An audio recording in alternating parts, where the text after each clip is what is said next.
masculin que ce n'est pas toujours facile et que c'est davantage plus compliqué avec les femmes. Le vivre ensemble au niveau de l'OFR, comment ça se passe? Bon, ça va, globalement ça va. C'est vrai qu'il faut reconnaître que quand on parle de leadership, il y a le challenge derrière. Et donc, ça fait que par moment, à cause du challenge, on peut se chauffer un peu, se cogner. Mais nous gardons l'objectif principal qui est de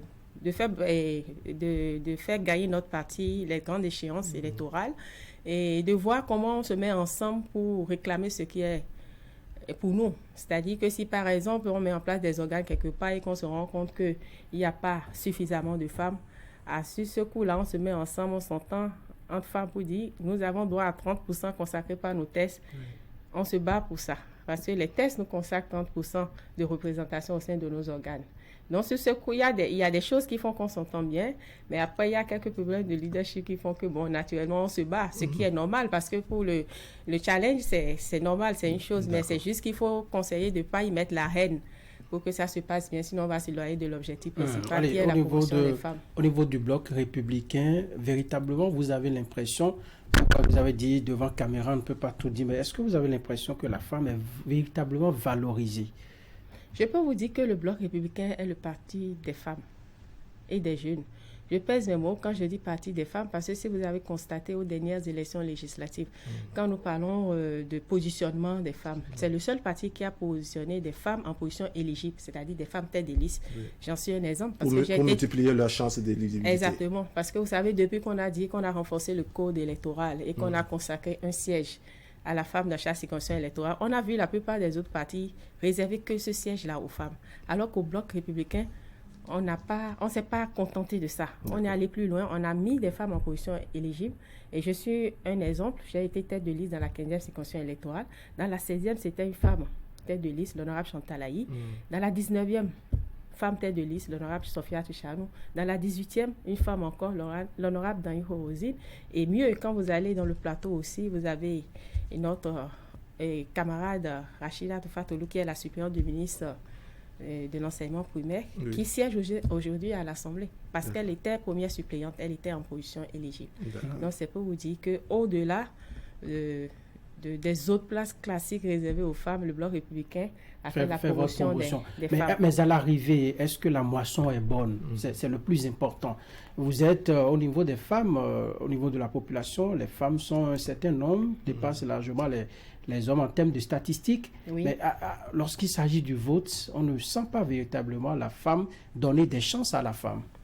Oui, c'est vrai. Je crois que, il ne s'agit pas du suivisme. Il s'agit de faire un travail à la base, d'expliquer les intérêts que les femmes ont à se mettre ensemble. Actuellement, évidemment, les femmes ne peuvent pas non plus se lever et supporter les femmes en dehors des règles de leur parti. Pour dire que c'est des choses qu'on a remarquées. Je me suis rappelé qu'à l'Assemblée, quand il a s'agi de mettre en place le bureau, on a entendu dire que les femmes n'ont pas soutenu systématiquement les femmes. Elles peuvent le vouloir, mais comme elles sont dans des partis, elles doivent s'en tenir aux règles internes, aux directives de leur parti. Mais globalement, effectivement, quand on regarde sur le plan général au Bénin par rapport à la représentativité des femmes, il reste beaucoup à faire. Moi, je suis en train juste de solliciter un peu la solidarité féminine pour qu'on commence par comprendre que si on a plus de femmes à des niveaux de décision, on a des chances de faire passer nos besoins. Si on reste derrière toujours applaudir les hommes, on ne pourra pas toujours régler le problème des femmes, parce qu'il n'y a que des femmes pour comprendre les problèmes des femmes. Et ça, il faut travailler à ça, il faut expliquer aux femmes pourquoi elles ont intérêt à se soutenir. Mais ça dit que les règles au niveau des partis désavantagent un peu les femmes, puisque à l'entame, en répondant à cette question, vous avez dit qu'il faut s'en tenir aux principes, aux règles au niveau des partis politiques. Non, il y a des cas où on est obligé de s'en tenir aux règles du parti, parce que vous savez, il ne faut pas non plus abuser, parce que ce n'est pas parce qu'on veut faire la promotion des femmes qu'il faut que on nous laisse tout. Donc, nous aussi, nous devons suivre un peu les règles, la discipline du groupe. Mais ce que je voudrais dire globalement, c'est que à l'intérieur des partis, il n'y a pas de position de faveur pour nous. Comme je crois que l'article... un peu comme les hommes l'article aussi. 6 a dit qu'on est égaux devant la loi. Donc, les hommes, quand ils veulent nous donner des coups, ils ne nous regardent pas comme une femme. Oui. Donc, on prend les coups comme des hommes. D'accord. Et donc, bon, c'est pour vous dire qu'il n'y a pas de faveur. On se bat. D'accord, on va vous souhaiter du courage pour avoir suffisamment la carapace dure pour supporter ces coups des hommes. Mais votre développement nous amène donc au début de l'année, puisque vous avez déjà évoqué un pan qui nous amène aux élections législatives de janvier 2023. Mais est-ce que le débat est fait, n'est-ce pas, au sein du parti, de manière à ce que vous puissiez peut-être réviser les tests pour qu'il y ait davantage de femmes? Vous dites que le BR est un parti des femmes et que vous avez même réservé dans l'origine de vos tests 30% pour les femmes. Est-ce que le débat a évolué de manière à ce que, bon, on puisse passer peut-être de 30 à 35 ou même de 40% à défaut de faire le projet zinzin, c'est-à-dire de faire moitié-moitié? Non, mais c'est l'idéal, on le souhaite. Et si vous regardez au niveau de l'organisation de l'Union africaine aussi, ils ont commencé par changer le langage, à dire 50%. Parce que sinon, toutes les décisions internationales, même que ce soit au niveau de l'ONU, ils sont souvent en train de parler de 30%. Donc, nous-mêmes, on a commencé par afficher cela. Mais dans des propos, les hommes, ils entendent, ils disent oui, on verra. Mais nous battons pour que ce soit au moins les 30%. Parce qu'on n'arrive pas encore à atteindre les 30%. Et donc, c'est vrai qu'on fait des plaidoyers. On n'arrête pas. Dès qu'on a l'occasion, on fait toujours des plaidoyers pour que cela se fasse. Mais on a compris que les hommes nous disent qu'il faut qu'on se batte. D'accord. Donc, on continue. Alors, se battre, il y en a qui disent s'être battu. Beaucoup de femmes disent s'être battu en ce qui concerne la campagne qui nous a amenés aux élections législatives de 8 janvier 2023. Mais elles ne se sont pas vues positionner. Et par conséquent, il y a eu de mécontentement au sein du parti. Est-ce que, après, vous avez dans le bilan essayé d'évoquer ces genres de sujets à l'effet d'aplanir les divergences et, rallier davantage les mécontentes? Bon, c'est vrai que nous travaillons pour, vous savez, faire la promotion des femmes, c'est donner moins de sièges aux hommes. Et donc, vous comprenez qu'ils ne peuvent pas accepter, naturellement, nous laisser de la place. Donc, mais néanmoins, nous sollicitons la masculinité positive pour leur permettre de comprendre que nous avons des capacités et nous sommes complémentaires, nous allons travailler ensemble parce que de plus en plus, les femmes ont commencé par passer des messages aux femmes. D'accord. Et donc, les partis qui vont avoir l'ingéniosité de mettre autant de femmes que d'hommes auront à gagner. Parce que nous avons sollicité des positions zébrées, c'est-à-dire on met une femme, un homme, ou bien si on met un homme, une femme. En tout cas, des positions alternées de façon à montrer que l'homme et la femme sont complémentaires. Mais si les partis ne comprennent pas et qu'ils continuent d'allier que des hommes, ça va leur être fatal dans les prochains jours. Ce travail, nous, on le fait en coulisses pour dire aux femmes que désormais, il faut soutenir les listes où les femmes sont positionnées. Vous savez, on dit qu'aucun droit ne se donne. Il s'arrache plutôt. Est-ce qu'il vous arrive au niveau du Parti Bloc républicain d'achopper que les discussions s'achoppent sur des points où vous sentez que la femme peut être promue à tel endroit où les hommes prennent le devant pour arracher ces avantages-là? Vous arrive-t-il de dire non catégoriquement?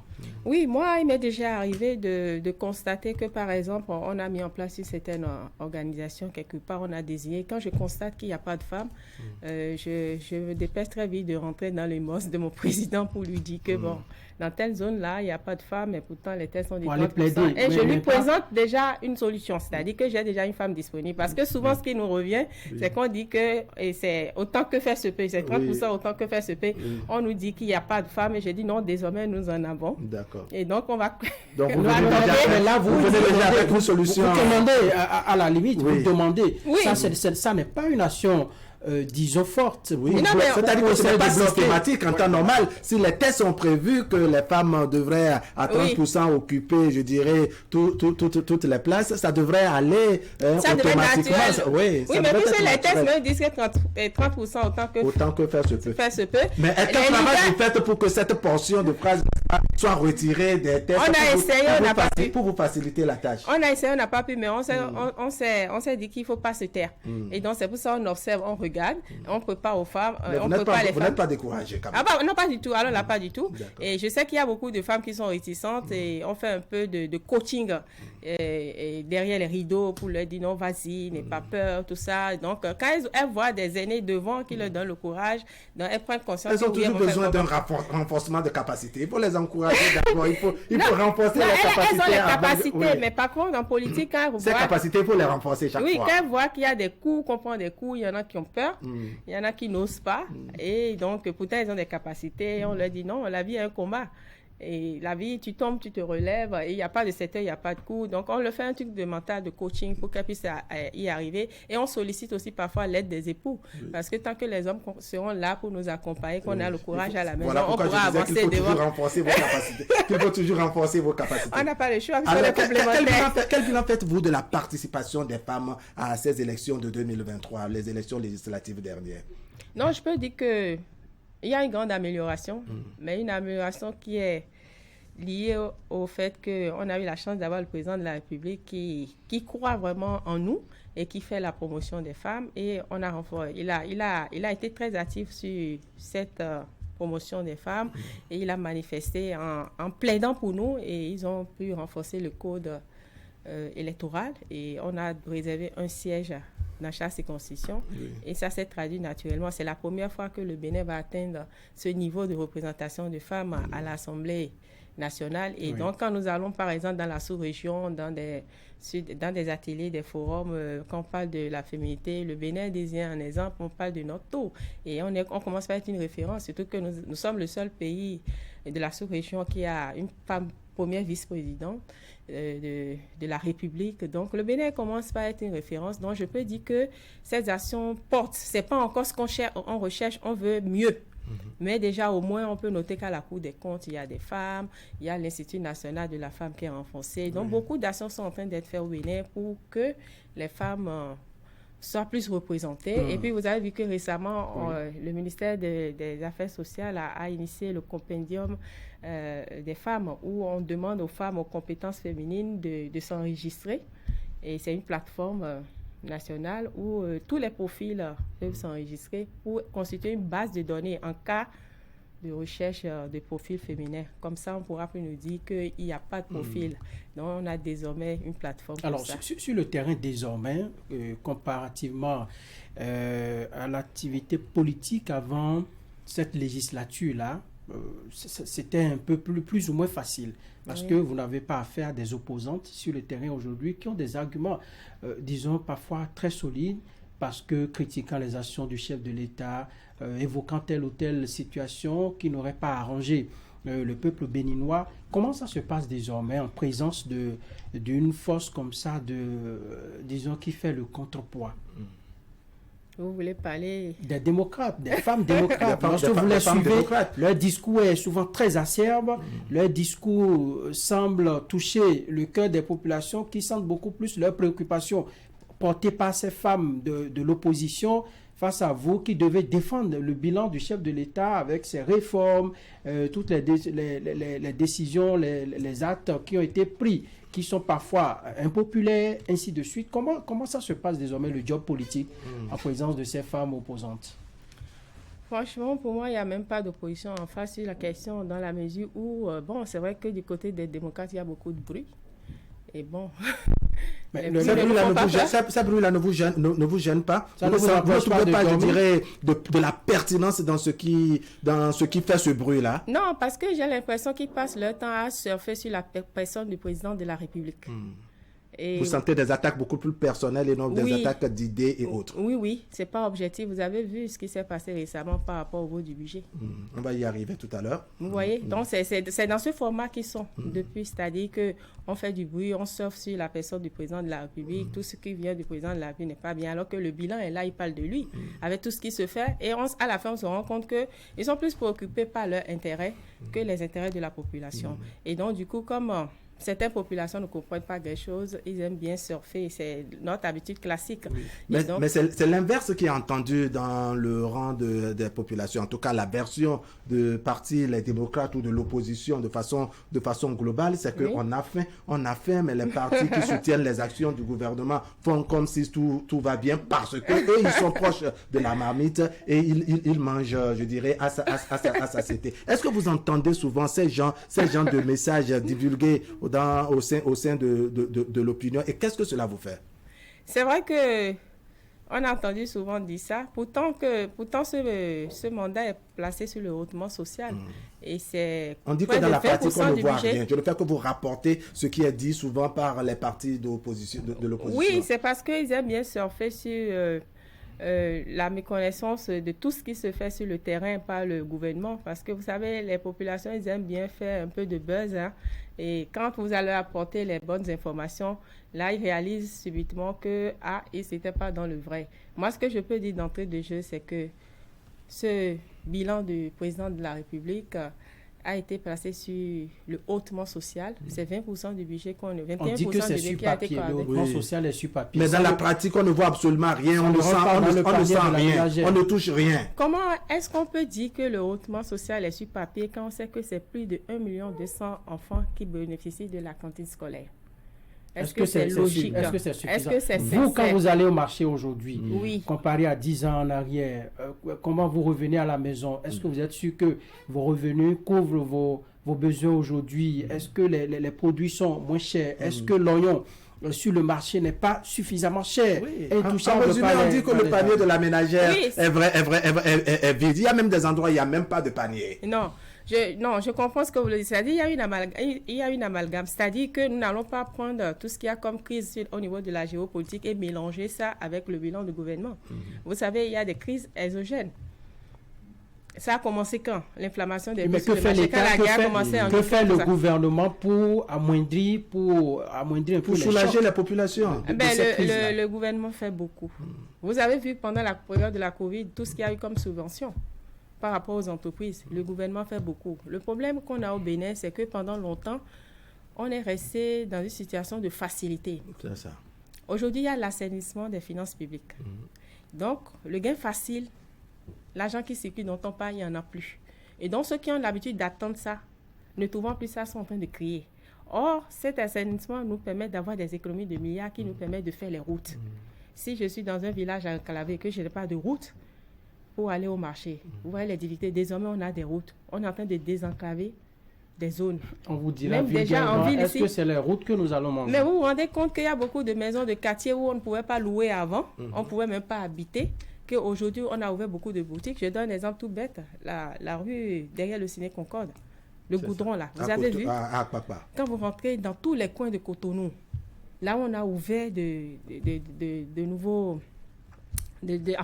là où on a fait des goudrons, de nouveaux commerces, des boutiques et autres. Il y en a partout. Mais il n'y a pas que Cotonou, madame. Mais quand on sort de Cotonou, que ce soit dans le Zou, dans le Mé, c'est partout. Les régions du Nord se plaignent également et estiment, si on écoute l'opposition, estime que ce bien n'est pas partagé de façon équitable sur le territoire national. Ah non, le PAG a été déployé de façon équitable. Et c'est d'ailleurs l'occasion pour moi encore de saluer le génie du président de la République, parce qu'il n'y a pas un secteur qui l'abandonne. Tous les secteurs sont impactés, que ce soit au niveau de la santé, que ce soit au niveau des infrastructures, que ce soit au niveau de l'éducation. On dit encore une fois que tout est concentré à Cotonou. Ah non.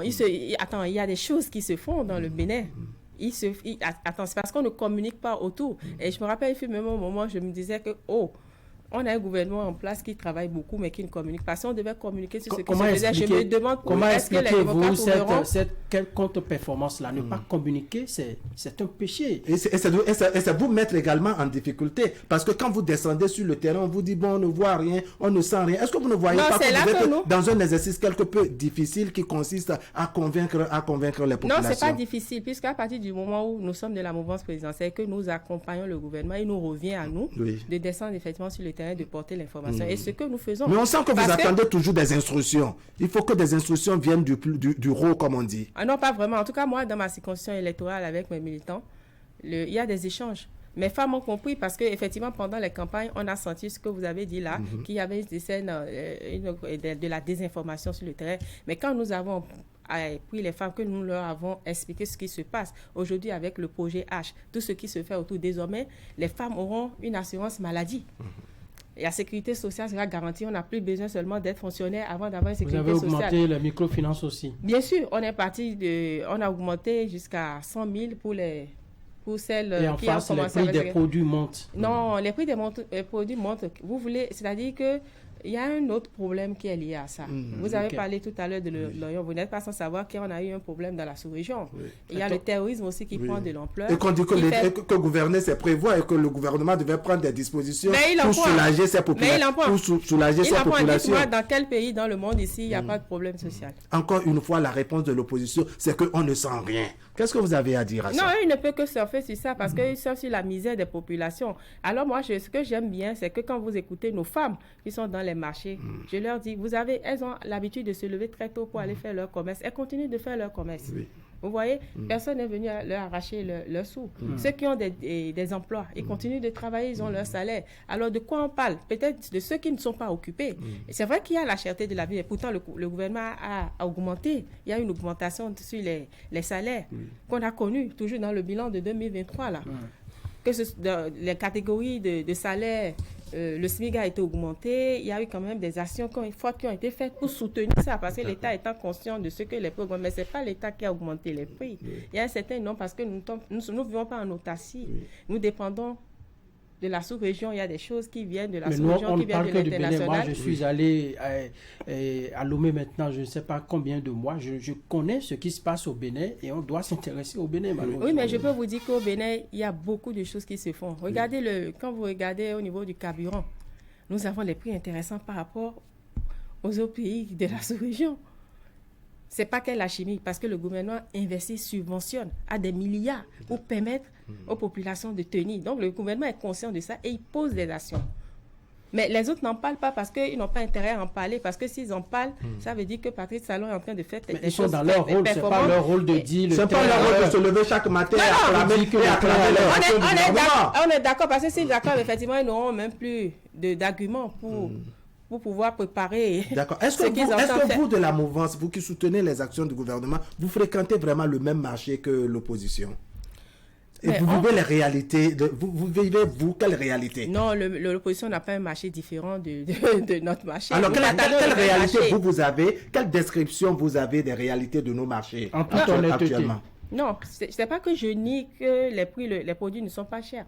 Mais la cherté des produits n'est pas imputable au gouvernement. Je ne sais pas si vous comprenez, mais le gouvernement... On se demande qu'est-ce que le gouvernement fait pour soulager les populations. Je viens de vous parler de la subvention au niveau des produits pétroliers. Il y a beaucoup de choses comme ça que le gouvernement du Bénin porte. Donc, en résumé, c'est la communication qui manque du côté du gouvernement, ou même le relais au niveau des partis de la mouvance. Bon, je peux dire que c'est pas que ça manque, mais je peux dire qu'on peut en faire davantage. On peut en faire davantage, mais si on le fait, le jeu ne sera plus intéressant, parce que je crois que l'opposition a besoin de trouver quand même des trucs aussi pour vivre. Donc, c'est ce qui justifie ça. Mais les populations qui sont averties savent déjà très bien qu'il y a beaucoup de choses qui sont en train de se faire dans le Bénin. Ils voient. C'est comme les gens disent, même les aveugles voient, les sourds entendent. Aujourd'hui, si vous prenez 10 Béninois et que vous leur demandez qu'est-ce qu'ils pensent et machin, au moins 5 vont vous dire que non, ça va, ça ne peut être que comme ça, que ça n'a qu'à continuer. Donc, c'est... Alors, ce que vous dites là, certainement, ça va transparaître dans le message du chef de l'État le jeudi prochain. Là, nous abordons le deuxième axe de nos discussions sur Zone Franche ce dimanche, et il va sacrifier à la tradition pour être devant la représentation nationale. De ce message-là, qu'est-ce que vous attendez, vous en tant que femme, vous en tant que militante dans un parti, vous en tant que citoyen tout court? Il se trouve que... Ça vous fait plusieurs casquettes là. Oui, mais il se trouve que je ne peux pas rester dans cette posture, parce que vous venez de me présenter, vous avez bien dit que je suis la coordonnatrice nationale de l'organisation des femmes et que je suis membre du bureau exécutif national. Et vous savez que mon parti fait partie de la mouvance présidentielle et que nous sommes comptables du bilan. Et sans doute que vous aurez contribué à rédiger en quelque sorte même le discours du chef de l'État. Ben pourquoi pas. Et donc c'est pour vous dire que le bilan, nous le connaissons, nous le savons, c'est-à-dire c'est cette volonté de pousser le Bénin vers le progrès que le président continue de manifester à travers des réformes dignes de ce nom. L'assainissement des finances publiques se poursuit. Les cantines scolaires sont en train d'être implémentées. Vous attendez qu'il énumère tout ça dans son message? Bon, je n'attends pas. Je vous ai dit que je n'attends pas, mais je peux peut-être le devancer pour vous présenter un peu l'état de la nation en tant que parti, de la mouvance. J'espère que vous avez suffisamment d'arguments. Ah ben c'est pas ça qui manque. Vous avez vu non que les choses, le Bénin est pratiquement en chantier. Les artères, Sémékodi, Porto Novo, vous avez vu les voir. Et qu'on aille du côté du Zou aussi, c'est pareil. Tout le Bénin est en chantier. Et c'est sans parler de l'hôpital de zone de Calavi qui est en train d'être fini, qui va être un hôpital de référence. C'est 175 zones sanitaires qui vont être, hôpitaux de zone qui vont être réhabilités. Non, mais il y a le Bénin en chantier. Il y a du travail pour le bien-être des populations. Les 35 marchés sont en train d'être livrés, en train d'être finis. Donc, c'est pour vous dire que le bilan, il est là. C'est vrai que sur le plan sécuritaire, on a quelques soucis au niveau de la sous-région, mais néanmoins, l'État s'emploie aussi à investir en matériel militaire, à renforcer la sécurité, et nos forces de l'ordre sont à saluer d'ailleurs parce qu'ils font un travail remarquable par rapport à la montée du terrorisme. Donc, le Bénin, le gouvernement est à l'avant-garde de tout. Il n'y a pas un secteur qui échappe au gouvernement de son excellence. Donc le bilan du chef de l'État est là pour le compte de l'année 2023. Vous le trouvez élogieux. Mais quand on est président de la République, on est en même temps président de la mouvance et président de l'opposition. Qu'est-ce que selon vous ce qui est prévu à l'endroit de l'opposition? Prévu, c'est-à-dire quoi? Vous avez bien vu que le président a reconnu, il a désigné le représentant de l'opposition. Donc, est-ce qu'il devait avoir encore quelque chose de particulier pour l'opposition? Je ne comprends pas votre question. C'est une interrogation à l'effet de voir, est-ce que les coups de gueule de l'opposition quant à la gestion du chef de l'État, quant à tout ce qui a été fait comme réforme au cours de l'année 2023 et autres, est-ce qu'il y a un accent particulier que le chef de l'État aura à mettre, je dirais, en faveur de l'opposition, à l'effet d'attirer davantage son attention sur ce qui est fait? Bon, là, vous me faites penser à la rencontre avec le chef de l'État. Un peu de tout. Est-ce qu'il y a la possibilité, par exemple, de faire un clin d'œil à l'endroit des détenus politiques et autres, par exemple? Non, moi, de toutes les façons, ça me fait penser à la dernière rencontre du chef de l'État avec les démocrates. Et il a montré sa bonne foi parce qu'ils ont attaqué le fichier électoral, l'état civil. Et il a montré sa disponibilité parce que c'est un perfectionniste. Parce que l'état civil que nous avons là, c'est vraiment l'état civil que les pays développés dignes de ce nom utilisent. Et déjà, on a atteint ce niveau? Bien sûr. Ah oui? Ah oui, le Bénin fait les choses autrement. Nous rêvons grand et le Bénin fait les choses autrement. Et ça se sent. Les gens nous admirent dans la sous-région.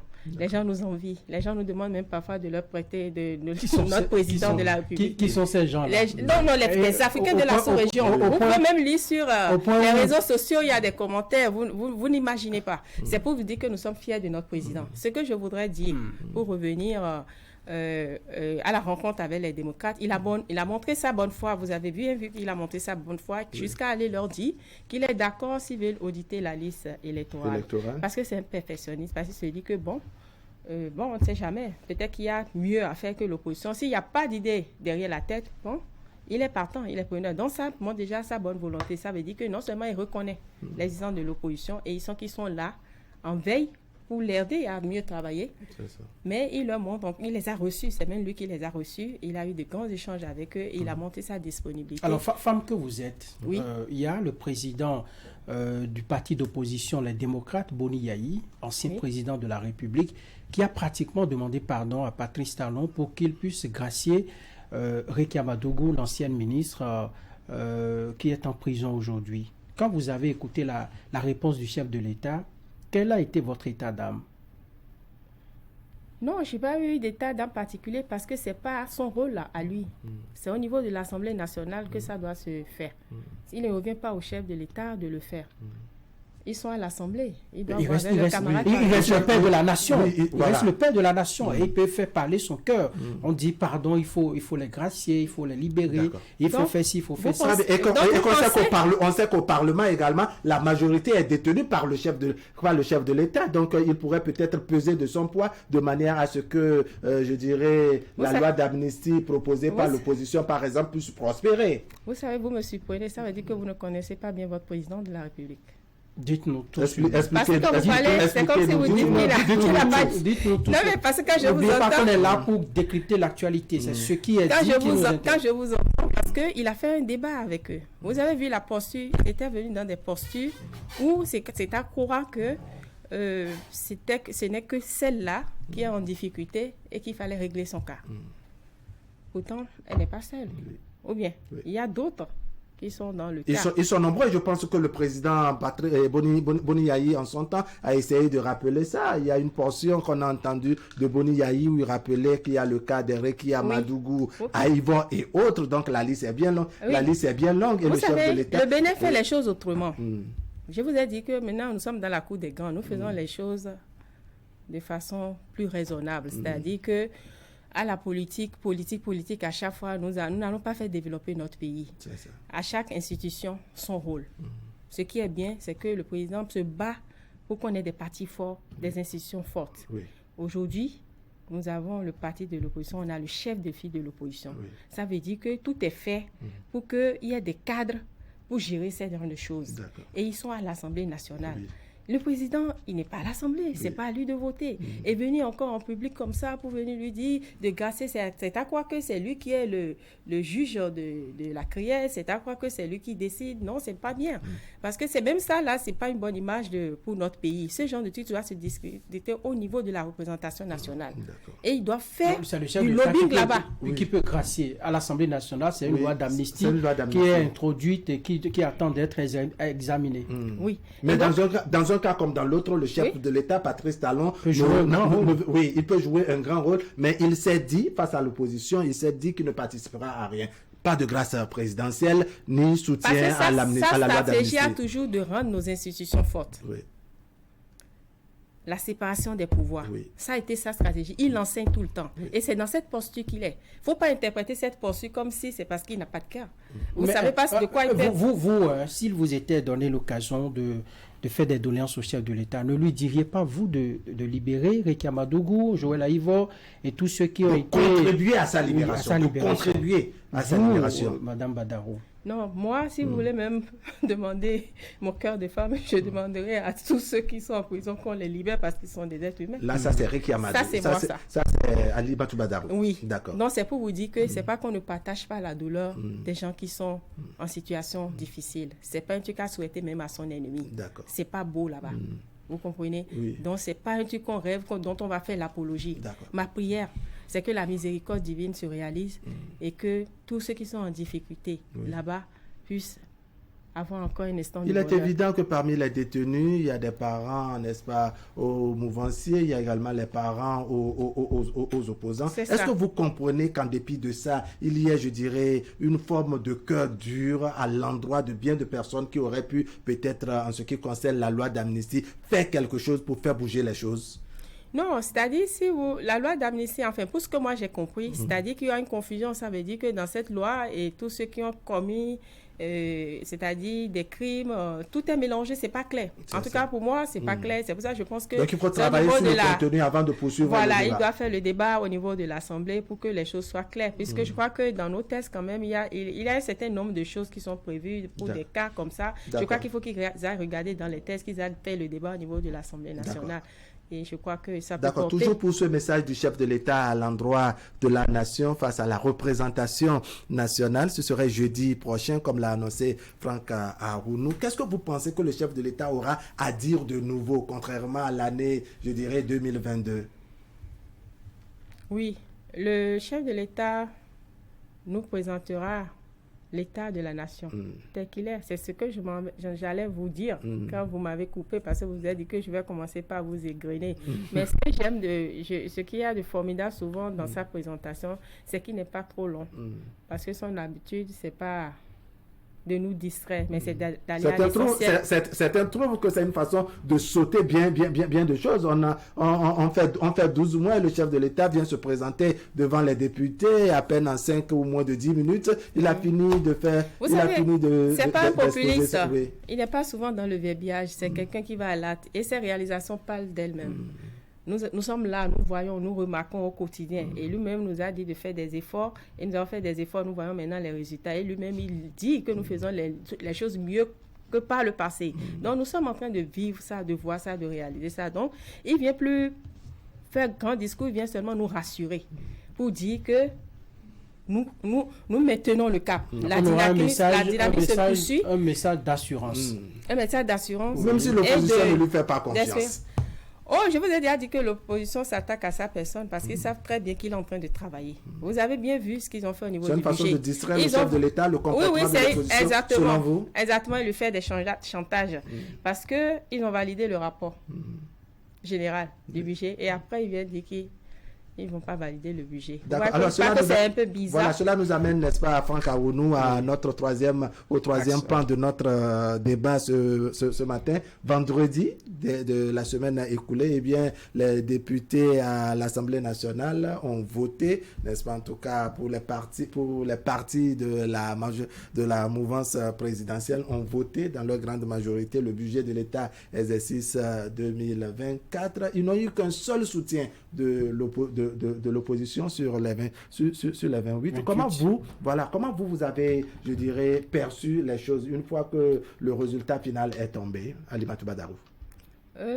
Bon, j'ai salué vraiment ce brave, ce patriote béninois en la personne du député Aros Ibadi qui a vu juste en soutenant la mouvance pour la validation de ce budget. Ça veut dire qu'il aime vraiment le peuple béninois, c'est un homme de vision. Vous trouvez que les autres n'aiment pas le peuple béninois? Ah non, ils servent sur leurs intérêts personnels. Sinon, comment comprendre que vous avez validé un rapport général, vous avez fait peut-être environ 38 amendements, on a validé 36, et que vous venez après devant dire au peuple que vous ne validez pas, alors que tout ce qui est mis en place dans le budget prend en compte aussi bien vos militants.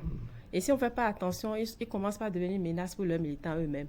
Regardez tout ce budget où 3000 AME seront reversés. Vous voyez? Et pourtant, on sait que ce n'est pas mieux, que ça grogne beaucoup. Maintenant que c'est validé, c'est l'occasion normalement de soutenir pour pouvoir dire à leurs militants qui sont dedans que voilà, nous avons contribué à ça. Ils ont raté vraiment une occasion de faire plaisir à leurs militants. Vous ne trouvez pas un brin de logique dans tout ce que les députés de l'opposition ont fait? Non, ils sont dans leur rôle. Ils ont besoin de faire de la politique politicienne. Non, bon, la logique ne veut pas dire que c'est vrai, c'est une vérité ou c'est une réalité. Ils sont dans leur rôle, on va dire. Puisque comme je vous l'ai dit, tout ce que Patrice Talon fait, il faut casser.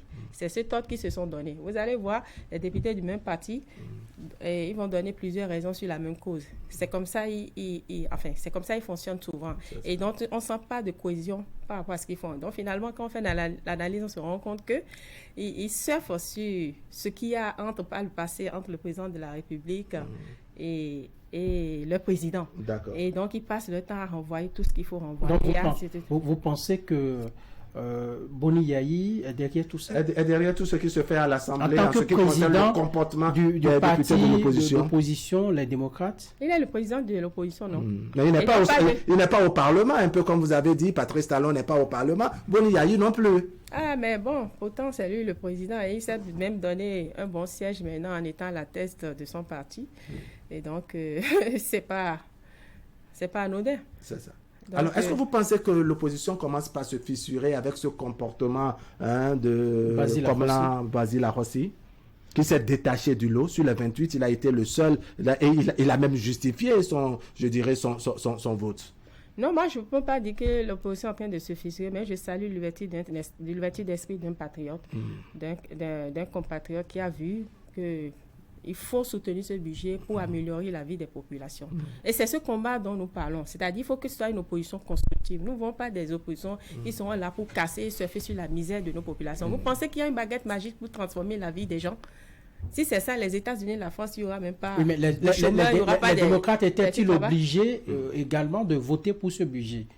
Est-ce qu'ils étaient obligés de voter le budget? Et donc, pourquoi ils animent la vie politique? Ils sont venus là en fait, c'est ce que je dis. Ils vous diront qu'ils ne sont pas venus dans la vie politique pour voter les budgets. Ah bon, hein? Et donc, qu'est-ce qu'ils vont dire aux populations? Ils ne rêvent pas ils n'aspirent pas à prendre le pouvoir. Ils vous diront également qu'ils ne sont pas là pour soutenir, je dirais, le régime en exercice. Ils sont là pour prendre le pouvoir. D'accord, mais ils sont là pour apporter, je dirais, des critiques et souligner les insuffisances. Non, mais si vous voulez prendre le pouvoir, vous devez être conscient de ce dont vos populations ont besoin. On doit travailler pour la population. On ne vient pas chercher le pouvoir parce qu'on veut se donner un gâteau. C'est justement cette ancienne façon de voir comment on va en politique, c'est-à-dire un vieux logiciel qu'ils sont en train d'utiliser où on se dit que aller en politique, c'est pour s'enrichir. Un vieux logiciel? Oui, c'est un vieux logiciel qu'ils ont au niveau des démocrates. Le Bénin a changé. Oui, le Bénin a changé. On est dans des dimensions où aujourd'hui, il faut penser le développement. D'accord. Il faut que le Bénin bouge. De façon concrète, vous n'avez pas vu que depuis que les démocrates sont entrés en scène, que le débat est un peu dynamique. Vous n'avez pas que les choses ont visiblement changé au niveau du Parlement. Ah bon? Oui. Contrairement à la huitième, le débat n'est plus unidirectionnel. Non, il faut saluer cette vivacité de notre démocratie.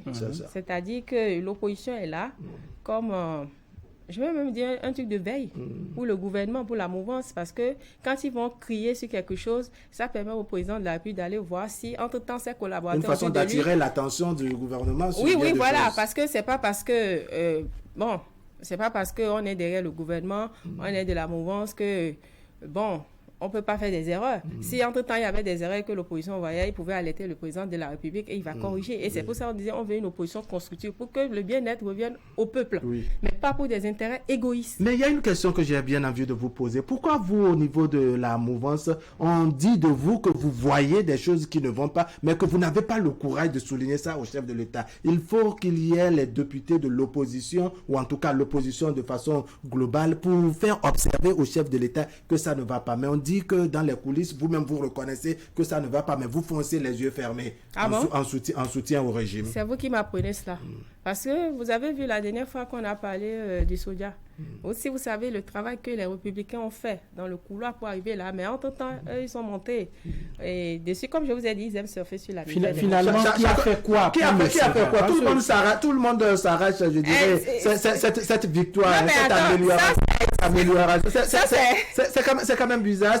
Quand on prend même dans le rang de la mouvance, c'est l'UP qui estime avoir fait ci, c'est le BR qui aujourd'hui vient nous dire avoir fait cela. L'opposition également s'était réveillée un peu plus tôt pour dire que c'est eux qui ont... De toute façon, c'est tant mieux parce que c'est le peuple qui gagne, c'est de bonnes guerres, c'est la politique qui demande ça. Et c'est vrai qu'à la fin, on se demande qui est vraiment le véritable acteur. Ce qui est bien, c'est que chacun a travaillé pour. Et c'est ça qui est bien pour notre population. Vous êtes dans un schéma où, que ce soit l'homme qui a vu le serpent ou que ce soit la femme, pourvu que le serpent soit tué. Que le serpent soit tué. Quel écho le vote des démocrates a reçu dans le rang de la population, puisque vous êtes au contact de vos militants, des populations, des concitoyens. Qu'est-ce que les concitoyens en ont dit?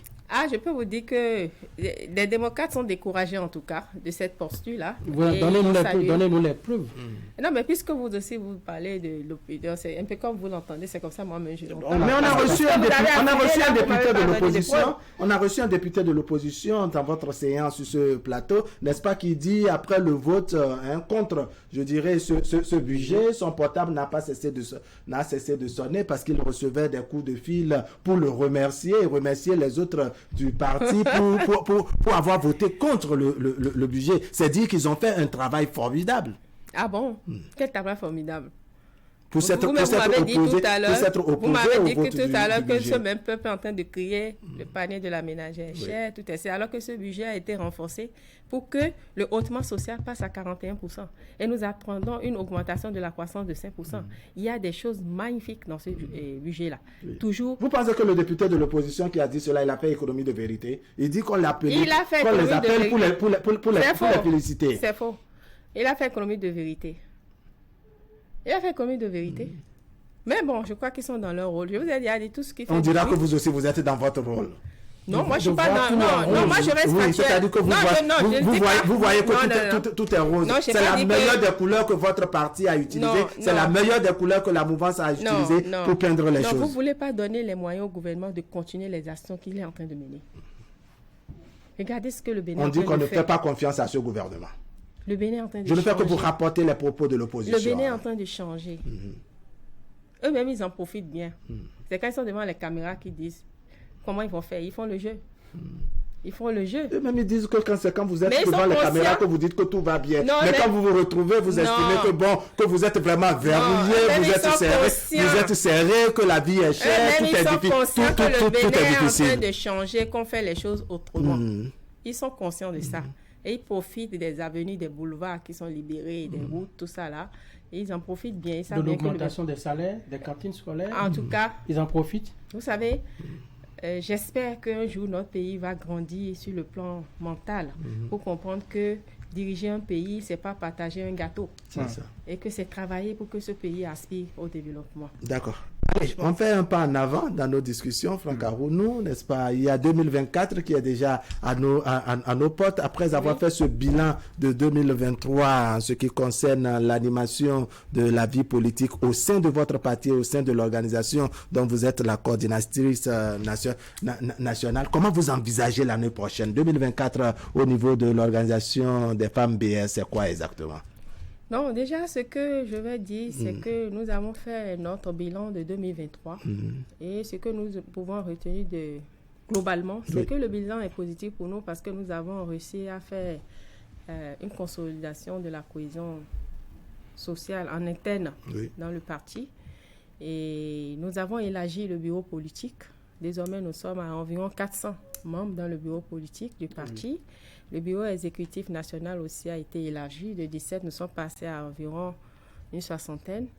Et les députés, les maires, pas du tout. Vous ne vous heurtez pas, je dirais, au moment des prises de décision et autres. Quand on est nombreux aussi, ça alourdit le fonctionnement des choses. Pour une certaine efficacité. C'est pour ça qu'il y a des puisque tout le monde se retrouve chef et qu'il y a des difficultés. C'est-à-dire il y a conflit, je dirais pas d'attribution, mais une forme de leadership, un peu, par moment, non? Non, pas du tout. Moi, je crois que ça satisfait le mental des militants. Parce que vous savez, tout le monde ne peut pas être au poste de responsabilité. Mais ça veut dire que nous prenons en compte le leadership de tous nos militants. Si un militant a un leadership avéré, que nous savons que derrière lui, nous avons des voix, pourquoi ne pas le faire entrer dans le bureau politique? Parce qu'il y a le porte-voix d'un certain nombre de voix derrière lui. Et vous savez bien qu'à l'origine, le Bloc républicain, c'est un rassemblement de plus de 50 partis et mouvements politiques qui se sont mis ensemble à travers la réforme du cercle partisan. Donc, c'est pour vous dire qu'il y a de la matière derrière et que cette matière, il ne faut pas les délaisser. Il faut leur donner de la considération, les mettre autour des discussions, des échanges. Et donc, c'est ce qu'on a fait de formidable. Il faut le faire.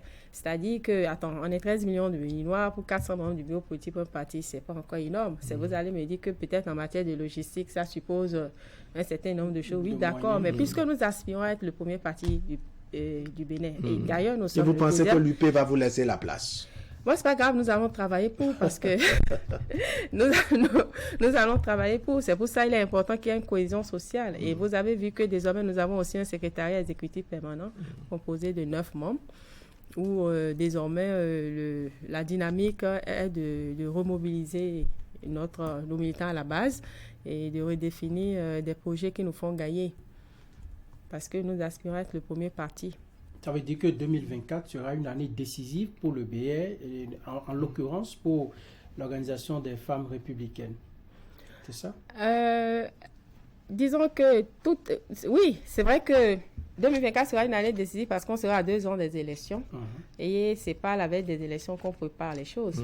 Et donc, surtout pour vous qui avez de cheval, il faut bien ménager votre cheval, comme on dit, votre monture. Tout à fait. Et c'est ce que nous essaierons de faire. On ne peut pas dire tout devant la caméra. Mais c'est que nous préparons. Désormais, nous avons compris que c'est avec la cohésion sociale que nous allons avancer. Nous avons eu le temps de faire l'état des lieux, de voir ce qu'il faut renforcer. Donc, nous nous mettons ensemble pour que triomphe le parti de Cheval Blanc-Cabré. D'accord. Ça, c'est au sein de votre parti, ça. Comment vous envisagez les choses avec, je dirais, le déploiement que feront sans doute les autres partis, aussi bien de la mouvance que de l'opposition? Vous n'êtes pas seul sur le terrain. Il y a d'autres femmes et d'autres hommes de la mouvance. Autant il y en a au niveau de l'opposition. Est-ce que vous prenez tout cela en compte pour vous préparer en conséquence? Bien sûr. C'est-à-dire que notre paysage politique est plus dynamique, vous voulez dire. Et c'est ça qui est bien. Parce que ça surtout l'opposition qui est là chaque fois à vous tacler. Vous tacler. Vous semblez, comment dire, je dirais, rester un peu droite dans vos bottes, même quand on sait que vous êtes bousculé de part et d'autre en ce qui concerne l'influence de l'opposition sur le terrain. Bon, cette influence, je vous ai dit, il y a du bruit. Mais nous n'avons pas peur. Mais c'est pas ce qu'on a senti, par exemple, dans Cotonou pour les élections dernières. Hein? Non, il n'y a pas d'influence. Les élections dernières, nous sommes de la mouvance, nous avons 81 sièges. Ils en ont 28. Oui. Comment est-ce qu'ils vont nous Mais ils ont fait la razzia, comme ils le disent. Dans Cotonou, par exemple. Quelle razzia? Oui, allez-y. Il n'y a pas de razzia. Nous sommes de la mouvance. présidentielle, la mouvance a 81 sièges, ils n'en ont que 28. Comment ils vont nous faire peur? On dira que le BR également n'a que 28 députés. Nous sommes de la mouvance présidentielle. Donc vous avez et le renfort de l'opposition. On parle de la mouvance de l'opposition, n'est-ce pas? C'est ça. Ils n'ont que 28 sièges. Donc, par quelle alchimie vont nous faire peur? Derrière le grand baobab. On dirait que le cheval se cache derrière le baobab. Non, pas du tout. Derrière le baobab pour vouloir affronter l'opposition. Comme je vous l'ai dit, le cheval est dans une position constante. C'est le deuxième grand parti du pays. N'oubliez pas, on n'a pas dégringolé pour autant. Même si on a été secoué par ces élections parce qu'il y avait eu plus secoué par l'opposition. Non, je dis secoué par ces élections. Parce que nous avons perdu des sièges. Mais cela ne veut pas dire qu'on est secoué par l'opposition. Vous savez, quand vous êtes fragile et que vous ouvrez la brèche, l'adversaire en face va en profiter. Et c'est ce qui s'est passé parfois dans certaines circonstances. Mais nous avons pris conscience de cela. Vraiment, vous pouvez comprendre que des militants qui parce qu'ils sont fâchés contre le positionnement d'un de leurs camarades qui ont dit qu'ils vont aller faire l'opposition, et aussitôt que l'opposition a fini, ils sont déjà encore revenus à la maison, ils sont encore là. Donc c'est ça, c'est les réalités du terrain. Non, c'est pas un manque de militantisme. C'est vrai qu'il faut redéfinir ça. Les oreilles à ceux qui ont fait les positionnements. Voilà, donc c'est pour vous dire que comme nous connaissons la réalité, ça ne nous fait pas peur. Parce que ce chiffre-là, ils ne pourront pas l'avoir les prochaines fois, c'est pas possible. Donc c'est pour ça que j'ai dit que cette élection nous a permis de faire l'état des lieux, de savoir ce qu'il faut renforcer. Et nous faisons de la mobilisation, nous échangeons beaucoup avec nos militants et les choses vont mieux se passer. Justement, dans certaines circonscriptions électorales, je prends par exemple la 8e, ça n'a pas du tout marché pour le BR. Il y en a également dans d'autres circonscriptions électorales. Quelle est la thérapie de choc que vous entendez appliquer en 2024, 2025 et 2026 pour corriger le tir à Séné? La thérapie a commencé déjà. Je vous ai dit donc, que nous avons fait un bilan extraordinaire en 2023. C'est que nous avons réussi à consolider la cohésion en interne du parti. C'est très important. C'est ça. Oui. Les divergences sont aplanées, même si vous refusez de tout dévoiler devant micro et caméra. Ben, c'est normal, non, puisque un parti politique doit avoir ses stratégies internes. Mais c'est pour vous dire que nous entendons conserver notre place, nous battre davantage, s'il le faut, pour occuper la première place. Et nous aspirons à conquérir le pouvoir d'État, dont nous travaillons pour. D'accord. Allez. Un message aux femmes, au peuple béninois. Je voudrais dire au peuple béninois que, pour copier un peu son excellence le président Patrice Talon, pour dire qu'il y a de l'espoir et que nous faisons les choses mieux qu'auparavant. Le Bénin est en train de grandir et de regarder autour d'eux. Eux-mêmes ne peuvent pas dire qu'il n'y a pas de changement et qu'on fait les choses mieux que par le passé. On assainit les finances publiques. On fait des économies. Chacun contribue à cela en payant ses impôts. Le Bénin est en train de prendre des dimensions. Il y a des sociétés, des industries qui s'installent à la GIZ, à Glodjibé. Le Bénin a des performances sur le plan agricole. On est en train d'exporter nos produits bruts et ça crée de l'emploi. Des industries viennent se financer au Bénin sur le plan énergétique au même prix que les pays comme les industries sur les territoires chinois et autres. Vous imaginez, c'est du jamais vu. C'est un grand exploit. Il y a un travail qui est en train de se faire sur le plan de l'eau potable. On a déjà couvert 75%, on aspire à faire 100% d'ici 2024. Il y a de grands projets. Vous avez vu, ils sont en train de faire d'autres bassins pour alimenter du côté de Calavi. Les marchés sont là. Pensez marchés à la fois, il y aura d'autres. Le PAG a pourvu tellement de choses. Sur le plan sanitaire, le président est en train de faire des investissements énormes. Et donc, c'est pour dire que de ne pas surfer sur ce que les gens racontent et dire que le panier de la ménagère est faible, on a faim. Non, c'est ensemble qu'on est arrivé à ce résultat. C'est ensemble qu'on va atteindre. Parce que vous savez, quelle que soit la croissance, quand ça atteint son point de vue, ça finit par chuter. Oui. C'est pour ça on a serré la ceinture, on a commencé par voir les choses. Il fut un temps, pendant 3 ans, on a dit, on ne voit rien. Le président dit de serrer la ceinture. Finalement, les gens disent, ah oui, on fait. Nous descendons la ceinture, nous sommes contents, le résultat, il est bon. Donc, c'est pour dire qu'après, on atteint nécessairement un point de croissance. Et là, les bénéfices, les résultats vont commencer par se manifester et tout le monde sera davantage plus heureux, plus content d'être au Bénin. Et ça va se faire. Que Dieu nous prête vie pour qu'on vive ça. Ce qu'on est en train de faire, c'est comme si quand tu veux produire, tu ne peux pas lancer le maïs et du jour au lendemain, ça va donner une fleur. Il faut des jours. Il faut patienter. Il faut patienter jusqu'à avoir. Et tu lances la semence, le grain, et il faut du temps pour que ça pousse. C'est ce que le Bénin est en train de faire. Il faut que ça germe, il faut que ça pousse. On est à 16 étapes.